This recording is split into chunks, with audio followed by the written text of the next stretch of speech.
Assalamualaikum warahmatullahi wabarakatuh. Perkenalkan, nama saya Indrawati dengan nomor mahasiswa 192101944 dari Fakultas Ekonomi, Prodi Manajemen, Universitas Jana Badra.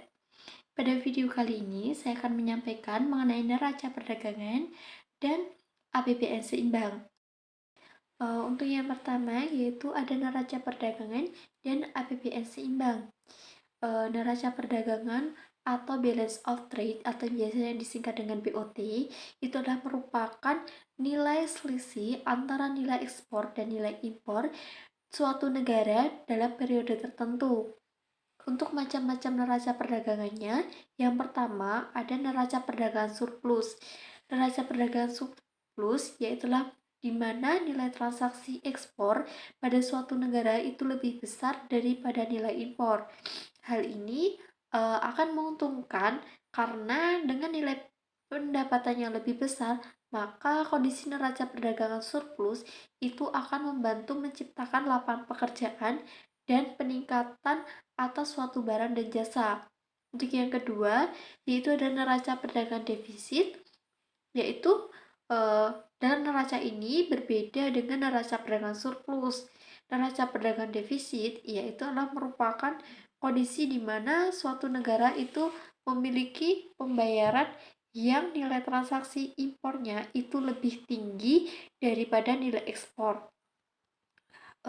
Kondisi ini itu sangat diperlukan suatu negara dalam keadaan ekspansi yang dimana jumlah barang tersebut yang diimpor itu akan semakin banyak, namun harga tetap rendah karena persaingan usaha. Untuk yang ketiga yaitu neraca perdagangan seimbang. Neraca perdagangan seimbang itulah merupakan kondisi yang dimana nilai transaksi ekspor dan impor suatu negara itu seimbang. Dalam menjaga kestabilannya, yaitu negara perdagangan itu dapat dilakukan dengan mengimpor dan mengekspor barang dengan jumlah yang cukup. Untuk faktor yang mempengaruhi neraca perdagangan, yang pertama yang dipengaruhi oleh pertumbuhan ekonomi dan pendapatan. Jadi, dengan pertumbuhan ekonomi dan pendapatan yang terus meningkat pada suatu negara, itu akan meningkatkan permintaan impor yang berasal dari negara lain. Tapi juga perlu diimbangi dengan meningkatkan permintaan pada barang modal dan bahan baku untuk meningkatkan nilai ekspor. Untuk faktor yang mempengaruhi yang kedua, yaitu ada nilai tukar. Nilai tukar yaitulah merupakan mata uang yang sudah disepakati kedua belah pihak untuk melakukan pembayaran dalam transaksi ekspor impor. Kegiatan ini dalam memberikan dampak pada neraca perdagangan. Yang ketiga yaitu ada daya saing produk. Jadi untuk daya saing produk itu akan mempengaruhi neraca perdagangan karena pada perdagangan itu dilihat dari harga jual dan kualitas produk yang dijualnya. Yang selanjutnya yaitu ada APBN seimbang. APBN itu adalah merupakan suatu sistem akuntansi yang menggambarkan seluruh penerimaan yang diharapkan dan pengeluaran yang diperkirakan oleh pemerintah pusat selama 1 tahun.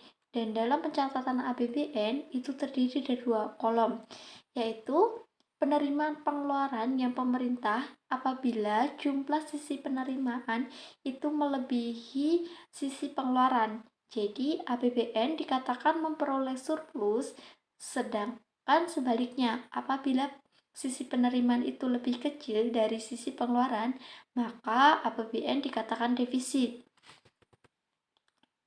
Jadi terdapat 3 posisi keadaan dari postur keuangan APBN atau APBD, yaitu yang pertama ada anggaran surplus atau posisi di mana jumlah uang pendapatan negara itu lebih tinggi dari jumlah belanja negara yang direncanakan.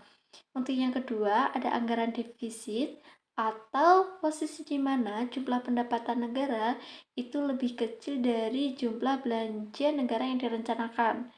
Yang ketiga, ada anggaran berimbang.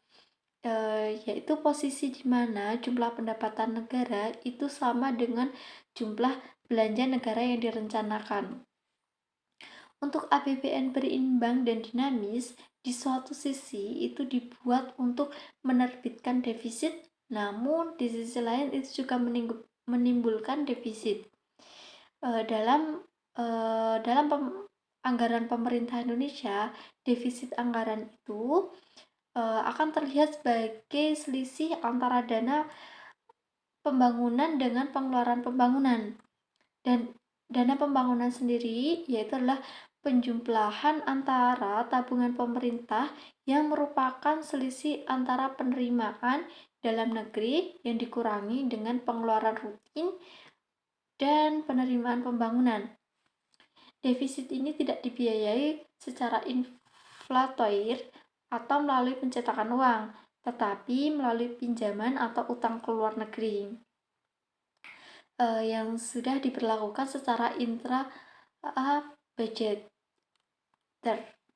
APBN berimbang dan dinamis itu definisinya tidak sesuai dengan public finance yang mengenai balance budget. Balance budget dalam konsep ini itu adalah anggaran yang tidak selamanya itu harus tanpa defisit dengan menjadikan utang luar negeri sebagai penerimaan negara untuk membiayai defisit pembangunan dan dimasukkan sebagai mata anggaran intra-budget yang akibat dimasukkannya utang luar negeri dalam anggaran intra-budget menyebabkan pengawasan harus dilakukan dengan ketat oleh DPR. Demikian materi yang dapat saya sampaikan. Banyak salahnya mohon maaf. Wassalamualaikum warahmatullahi wabarakatuh.